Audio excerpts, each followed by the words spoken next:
محمدا رسول الله ويقيني. Assalamu alaikum rahmatullahi wa barakatuh. Now back to the topic of how to become a practicing Muslim. One thing we need to understand is that we need to take it slowly. You won't change your complete life in one day. Just the way when a druggie weans himself, or a person that has cigarettes weans himself, he doesn't just quit in one day. But generally, from if they're having 20 cigarettes, they will cut down to 15, then they'll cut down to 10, then 5, then they'll stay on one for a while, and then they'll completely quit. When you're climbing a mountain, you don't just jump from the base to the top, to the peak in one day. It's a gradual process. You start climbing slowly, you reach a certain stage, you sleep for the night, you put your tent out, you eat, you energize, then the next following morning you carry on climbing until you reach the top. Same way when bringing Islam into your life. It's a process that takes time.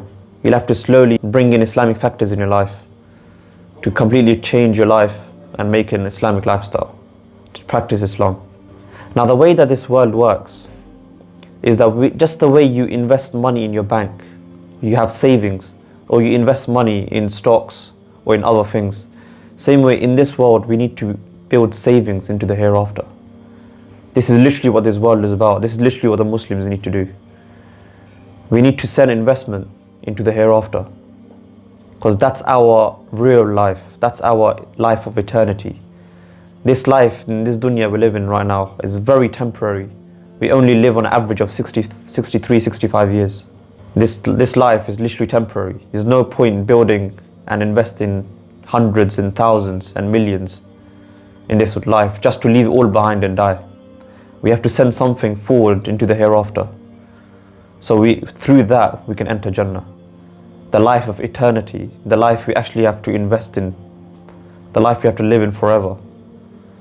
So why not build things in that world, in that life that we have to live in forever? So how do we invest? Is through good deeds. When you go into your graves, 3 things go with you: your family, your wealth, and your good deeds.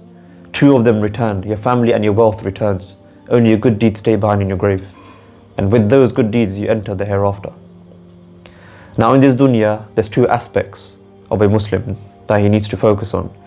Huququllah, the rights of Allah, and Huququl Ibad, the rights of Allah's creation, the rights of mankind. We need to fulfill the rights of Allah and the rights of mankind. A lot of Muslims think we just need to fulfill the rights of Allah. But the rights of mankind is so crucial in Islam that through the rights of mankind alone, Allah is so merciful you can enter Jannah. Let me take you towards 2 stories that you might have heard of. There was a woman that was very sinful. She saw a thirsty dog. She took her shoe off, took water from the well and gave it to the thirsty dog to drink. Allah forgave all her sins. On the other side, there's a very pious woman, but she used to mistreat her cat. She used to tie it up and not feed it food. And the cat died in that state. In the hereafter, Allah punished the pious woman. So this is the creation of Allah we need to fulfill the rights of. How do we do that? Through having a beautiful conduct and character. Back in the days, they used to say, bring people into Islam through your character. This is what it's talking about. Not to insult anyone, not to waste money, food, and clothes, not to waste, not to backbite around people's backs, not to take bribes, not to get angry so much that you lose control, not to gossip, because majority of the time gossips are false. Unless you heard it with your own ears, you saw it with your own eyes, don't believe any gossip. Don't harm anyone. Don't be rude to your parents. They are the biggest blessings in this dunya. Never be rude to your parents. Don't make fun of others. Don't deceive in your trades and your business. Don't be stingy and miserly. You've got guests coming over, don't be stingy. Someone asks for help, someone asks for money, someone asks for food, someone asks for clothes. Charity work, don't be stingy. Have an open heart, have a big heart. Help out. Don't be proud. Don't be egoistic. These are the things you see in society today. These are the things you see amongst your friends, your colleagues, your families. First, we need to look within ourselves before telling others. Once we correct all of our conduct, then we can tell others. And even others will look at us and feel ashamed. Feed the poor. Do a lot of charity work. Keep oaths. You know, every man is saying, I'm a man, I'm a man. But what happened to the oaths? You make an oath, you break it. You make a promise, you break it. You gotta be a man. You gotta be a man of your word. Keep oaths. Honor treaties. Be good to others. Walk humbly, speak nicely, be polite to people. This is what makes you a man. And all of these are in the Quran for us to follow. So all of this will build our character, a strong character, that even when the non-believers look at us, they will feel something in their hearts. They will say, this is a man of justice. This is a man and this is a woman of justice. This is a man and woman that have a value in society. They hold a great value in society. Now another thing I want to talk about is huququllah. Obviously we know about salah, we know about Sawm, zakat, hajj, but I'm talking about Islamic lifestyle. And there's two things I want to share with you to have a beautiful Islamic lifestyle. One is Quran and one is durood and salam on Rasulullah sallallahu alaihi wasallam. These two things Muslims have completely got rid of today. In a hadith it states that whoever recites the Quran beautifully and precisely will be with the noble people and with the angels. The noble people are the prophets. The noble people are Rasulullah sallallahu alaihi wasallam and his sahabah, and we will be with the angels. And whoever recites it with difficulty, so you don't know how to read the Arabic properly, you're stuttering, you have a difficulty, you're reading it slowly, broken up. That is very good, because in the hadith it says that person will have double the reward of a person that reads beautifully and smoothly. He'll have double the reward. And whoever reads the Quran, it will come as an intercessor in the Day of Judgment. It will intercede for you. It will say, Ya Allah, he read Quran every single day. Please forgive him, forgive his sins, enter him to Jannah. The Quran itself will intercede for you. So brothers and sisters, let's make a practice of reading at least 1 page or 2 pages. Start off with 1 or 2 pages a day.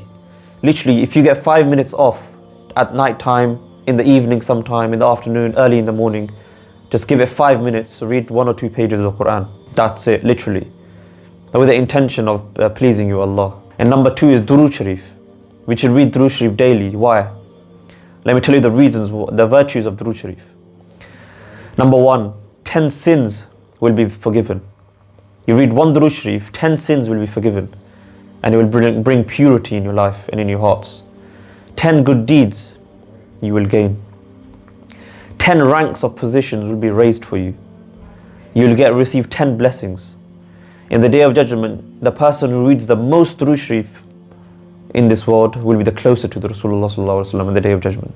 So if you read a decent amount of Durood Sharif, at least you'll be close to him, amongst the Sahaba maybe. And on Friday, if you read Durood Sharif on Friday, so that's Thursday after Maghrib until Friday Maghrib. That's Friday Islamically. If you read Durood Sharif once, Rasulullah sallallahu alaihi wasallam will receive it the same second and he will respond to you. Imagine Rasulullah sallallahu alaihi wasallam responding to your durood straight away. Because the gap between wherever you are, whether you're in America, Europe, UK, Pakistan, Japan, whether you're on the moon, it doesn't matter. The distance between you and Rasulullah sallallahu alaihi wasallam is completely finished. So when you read Durood Sharif, he hears it straight away and he responds. Unlike usual days, Monday, Thursday, Wednesday, unlike usual days, there's that gap. So when you read Durood Sharif on a normal day, the angels take that message and tell Rasulullah sallallahu alaihi wasallam that so-and-so has sent salam upon you. But on Friday is a direct contact. And when the angels keep coming to Rasulullah and telling him that so-and-so has read durood on me, imagine the Prophet sallallahu alaihi wasallam knowing your name, that so-and-so read durood on me again and again and again and again every day. So in the Day of Judgment, the Rasulullah sallallahu alaihi wasallam will know your name. How amazing is that? So let's, brothers and sisters, let's practice upon this. Read Durood Sharif at least 10 times a day and read at least 1 to 2 pages a day of Quran. And let's change our lifestyle.